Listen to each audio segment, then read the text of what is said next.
If you truly understand these 4 words, you will quit drinking for good. Because I don't necessarily think people drink alcohol for the taste.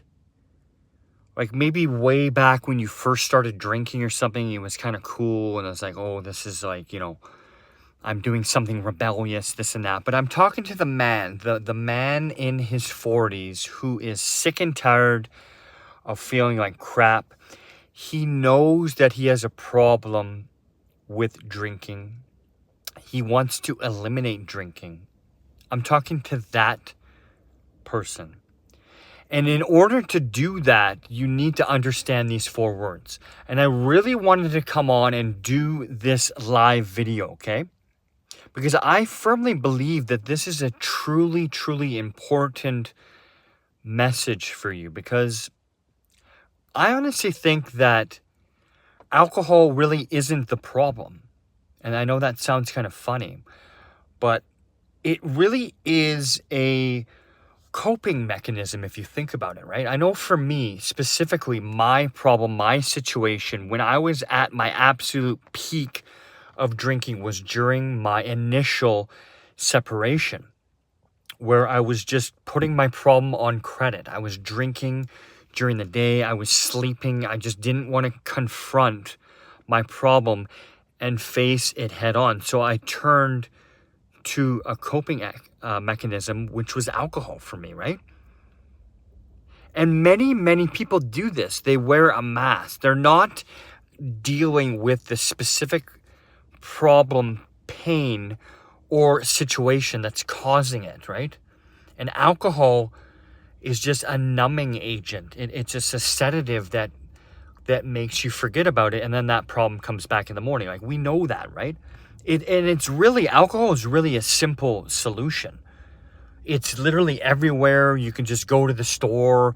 The guy behind the counter is not going to be like, hey, are you sure you want to drink this poison? It's kind of a depressant. You're not going to feel very well. Like, they don't say that, right? It's just like he doesn't even know how bad it is. Like, he doesn't know your situation. He just it's just normal. This guy's going to buy alcohol on Monday morning.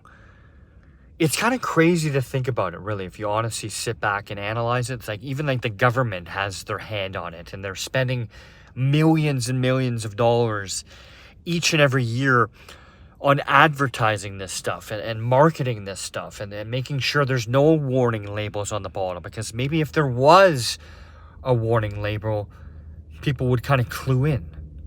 But there's not. They want you to kind of get hooked to it, to the fact that you can't see yourself operating without it. And that's kind of the 2 boats people fall into, I think. People don't even know. Number one, they just kind of drink because everyone else is drinking, and they just, hang out in different social situations, and they're just like, yeah, whatever, I'll just have what he's having, you know what I mean? And they just like drink because it's just, well, that's normal. It doesn't even cross their mind to like maybe eliminate the drinking and I might feel better. And the second kind of person is, dude, I know that I have an issue and I want to rectify this issue, but I don't know where to go. Because when it happened to me, I went to the doctor, and the doctor's like, well, just go to AA. And then I went to AA, and there's all these other problem drinkers, and they're talking about God. And it's like, man, I don't really necessarily like this as an option. Like, is there any other way of doing this? And the answer to that question is yes. There absolutely is another way. And the 4 most powerful words are: it provides no value. It provides no value. It will destroy you. Okay? You really have to get to a place in your mind that that's how you firmly believe, with conviction, your stance on alcohol. It doesn't serve you. It doesn't provide you any value. And that's what I firmly believe. Because when I finally quit, I studied like a mad scientist. I got coaching. I got mentoring. I paid for different programs and different books. And I studied like a mad scientist, and I researched YouTube videos. Like, I put in the work, and I firmly came to the conclusion that it doesn't serve me. It doesn't have any value. It doesn't do anything for me. And until you get to that way of thinking, you'll always feel like you're missing out. You'll always feel like, man, I really need that to relax. You know, it's a nice sunny day and I just want a cocktail and it just would feel so nice. It's like, dude, that doesn't cross my mind anymore. It's like I find other ways of relaxing, right?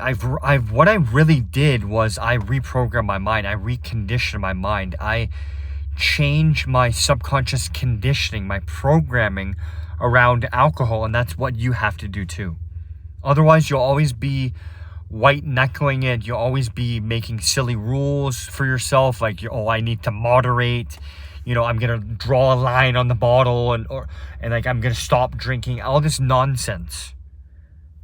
Okay. And when I was drinking, just, you know, my favorite 4-word phrase was, let's just have one more. Oh, just one more. And I was good at it. I would get people, let's do one more. We would drink until the bar closes or until we ran out of booze. That's just, it was like a switch that went in my head. But the new most powerful way, the new most powerful phrase is, it doesn't serve value. It's no value anymore. I don't feel like I'm missing out. If it's like I came into a room and everyone was smoking crack, I wouldn't think to myself, man, I wish I could smoke crack, because I have no association or no value in smoking crack cocaine. I'm pretty sure you feel the same way. You have to get to that level if you truly want to quit drinking. And I'll tell you this, it will unlock so many doors and so many different avenues for you. And it really just becomes, it's just the beginning. Spectacular day here. You really begin to level up as a person. And another thing that I really realize is you discover who you really are as a person. I feel that is so important. You're just going to discover many people who you share common interests with, and you'll begin to meet people who don't drink alcohol. And maybe you'll have some really genuine, great connections with people, and you'll navigate like maybe dating, like in a sober context, and you'll have like that really good connection, good communication with people, good conversation. You just operate at a higher, better frequency. So I highly, highly encourage you to put in the work, do the research, and get to the point where you think truly and firmly that alcohol serves no benefit. Okay? I hope you got some value out of this one, guys. I wanted to cut this quick live video. Check out the links in the description if you need some help with learning some more theories and concepts around this. There's a free book in there. There's a free webinar. Really some free resources designed to help you. I'm going to keep doing the athlete videos. I know I did Muhammad Ali and Arnold Schwarzenegger. Check out those videos in the description. I'll leave a link there. And there's an awesome training video coming up later this week. So keep peeled for that. Have a phenomenal day. Do something today that your future self will be grateful that you did. And I will go ahead and see you in the next video. I'm just going to enjoy the beautiful day here in Revelstoke. But be blessed, and we'll see you in the next one. Bye for now.